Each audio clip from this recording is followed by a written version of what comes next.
manghulgat ka. Hindi sana, nakadala ako ng perang marami. Dinala ko yung mga iPhone ko, iPhone Pro Max ko. Marami kang dala ko, hulgat sa akin. Hindi na, hulgat ka eh. Pagkiraso namang dala kong pera, hindi naman sapat sa pangangailangan mo.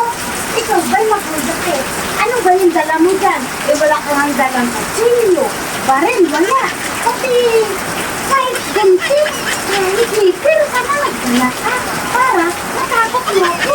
Eh wala ka na lang kadala-dala dyan. O tingnan mo ba itura mo na yan? Tingnan ko ba yan? Kung ano ba yung itura mo? Isus, pasalamin-salamin. Ikaw lang naman pala yan. Manghulgat ka. Ikaw lang naman yung kapitbahay ko. Ikaw lang naman yung kapitbahay ko. Hulgatin mo pa ako ng ganito? Hindi sana. Sinat mo na lang ako o pinex mo ako na manghulgat ka. Sana, nabigyan na lang kita ng pera sa Gcash. Hindi naman huhulgat ka sa ganitong sitwasyon. Umuulan pa. Baka maulanan ka pa. Magkasakit ka pa. Hindi ka pa makabili ng gamot. Kung magpakahirap ka pa, madali din naman akong pakusap.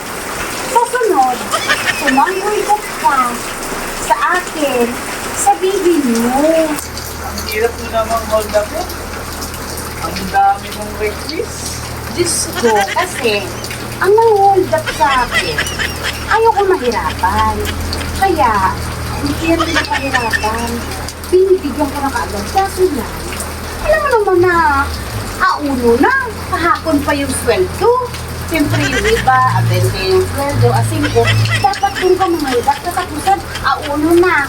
Binayad na lahat sa mga bayaran sa kuryente, tubig, bahay, o pasabay. Ngayon, dun ka pa mahulgat. Kaya, tanda sa mga yung kasusunod, friend naman tayo sa Facebook at sa Messenger.